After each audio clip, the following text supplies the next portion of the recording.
Genesis chapter 14. War of the Kings. In the days of the eastern kings, Amraphel of Sinhar, Aroch of Elasar, Chedorlaomer of Elam, and Tidal of Goim, they invaded the Jordan Valley near the Dead Sea and made war with Bera king of Sodom, Brisha king of Gomorrah, Sinab king of Admah, Shemeber king of Zeboim, and the king of Bela, that is Zoar. All of these kings joined together as allies in the valley of Siddim, that is the Sea of Salt. 12 years they had served Chedorlaomer, the most powerful king in the invading confederacy. But in the 13th year they rebelled. In the 14th year, Chedorlaomer and the 3 kings who were with him attacked and subdued the Rephaim in Astroth, Karnaim, the Zuzim in Ham, and the Emim in Saveh,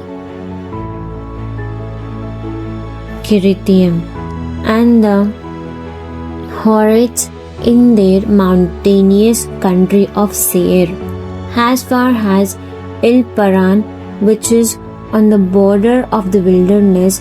Then they turned back and came to En-Misfat, that is Kadesh, and subdued all the country of the Amalekites and also the Amorites who lived in Hazazon Tamar.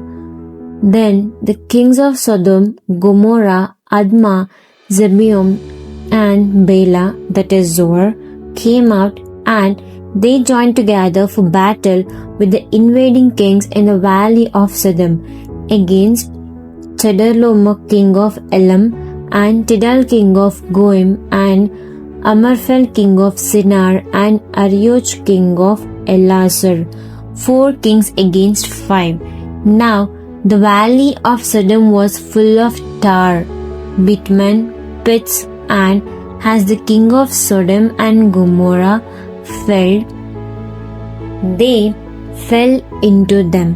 But the remainder of the kings who survived fell to the hill country. Then the victors took all the possessions of Sodom and Gomorrah and all their food supply and provisions and left. And they also took captive Lot, Abram's nephew, and his possessions and left, for he was living in Sodom. Then a survivor who had escaped from the invading forces on the other side of the Jordan came and told Abram the Hebrew. Now he was living by the Tebenet's oaks of Mamre, the Amorite, brother of Eshcol and brother of Aner. They were allies of Abram. When Abram heard that his nephew Lot had been captured, he armed and led out his trained men, born in his own house, numbering 318, and went in pursuit as far north as Dan.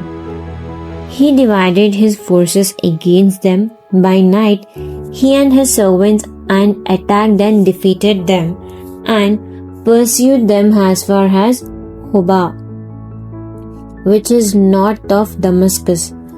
And he brought back all the goods, and also brought back his nephew Lot and his provisions, and also the women and the people, Abram and Melchizedek. Then Abram's returned from the defeat, slaughter of Chedorlaomer and the kings who were with him. The king of Sodom went out to meet him at the valley of Saveh, that is the king's valley.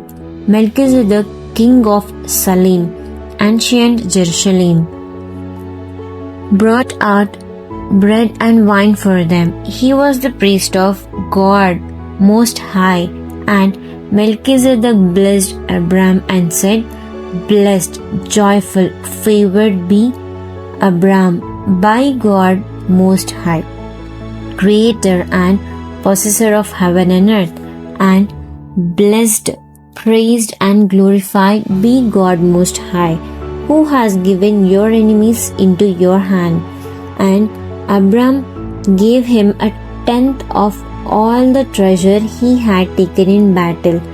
The king of Sodom said to Abram, Give me the people and keep the goods, spoils of battle for yourself. But Abram said to the king of Sodom, I have raised my hand and sworn on an oath to the Lord God Most High, the Creator and Possessor of heaven and earth, that I would not take anything that is yours, from a thread to a sandal strap, so you could not see.